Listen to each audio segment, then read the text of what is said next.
আসসালামু আলাইকুম friends, welcome to my channel enjoy life. আশা করি আপনারা সবাই অনেক ভালো আছেন। আগে থেকেই বলে রাখি, জ্বর হয়ে ঠান্ডা লেগে গলার অবস্থা খুবই খারাপ। তবে আমার ভিউয়ার্সরা তো ওয়েট করে আমার ভিডিওর জন্য। ভিডিও না দিতে পারলে আমারই মন খারাপ হয়। ফার্স্টেই বলি, আমরা কিন্তু এই ছোটো মাছ দেখে সবাই অনেক বেশি বিরক্ত হই। তার কারণ হচ্ছে একটাই, যে বাঁচতে অনেক কষ্ট হয়। ছোটো মাছ কাটাকুটি করা আসলেই অনেক কষ্টের একটা কাজ। বাট আমি আজকে এমন একটা টেকনিক শিখিয়ে দেবো আপনাদের, যে খুব সহজে আপনারা অনেকগুলো মাছ অল্প সময়ে বেছে ফেলতে পারবেন। তবে কথা না বাড়িয়ে ভিডিও স্টার্ট করি। বিসমিল্লাহির রহমানির রহিম। আজকে সকালেই আমার হাজবেন্ড 1 কেজি মাছ নিয়ে এসেছিল, ছোট মাছ। এটাকে আমরা মায়া মাছ বলে থাকি। কোন অঞ্চলে কি মাছ বলে এটা আমাকে একটু জানাবেন কমেন্ট করে অবশ্যই। মাছগুলো এতটা সুন্দর ছিল দেখে আমার মনটা ভালো হয়ে গেল। আর আমি তো ছোট মাছ অনেক বেশি পছন্দ করি, কিন্তু আমাদের মধ্যে অনেকেই আছে যারা ছোট মাছটা খুব পছন্দ করে, খেতে পছন্দ করে, বাট কাটাকুটি করতে তারা খুবই অস্বস্তি ফিল করে। আপনারা হয়তো দেখতে পাচ্ছেন যে একটা ট্রের মধ্যে আমি মাছগুলো সব নিয়ে নিয়েছি।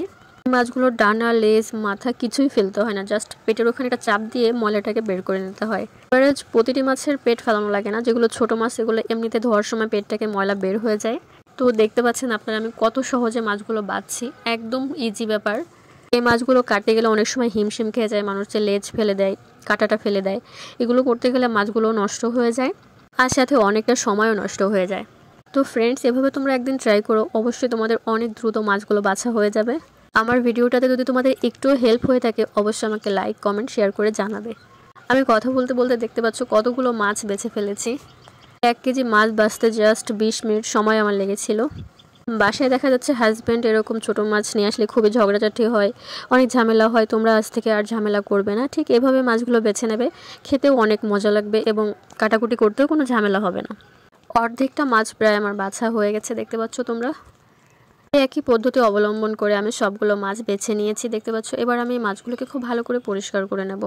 মাছগুলোকে পরিষ্কার করার জন্য একটা ঝাঁঝরি নিতে হবে।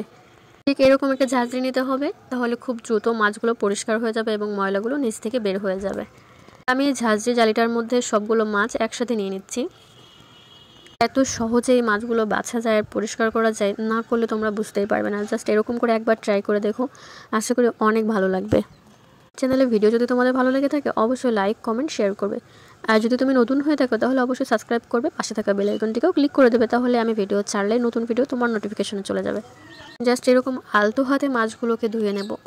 ফার্স্টে এই হাত দিয়ে নাড়াচাড়া করে নিলে হয় কি, যে মাছগুলো থেকে ময়লাটা বের হয়ে আসে। মাছের গায়ে যে ছোটো ছোটো আঁশড়িগুলো থাকে, এগুলো বের হয়ে আসে। পরে পানি দিয়ে পরিষ্কার করলে এগুলো নিচ দিয়ে বের হয়ে যায়। দেখতে পাচ্ছ কতটা ময়লা বের হচ্ছে পানি দিয়ে।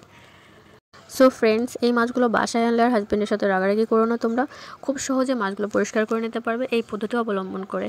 দেখতে পাচ্ছ কতটা সুন্দর পরিষ্কার হয়েছে মাছগুলো। ভিডিওর প্রথম থেকে শেষ পর্যন্ত আমার সাথে থাকার জন্য অসংখ্য ধন্যবাদ। আজ এই পর্যন্তই। আল্লাহ হাফেজ, আসসালামু আলাইকুম।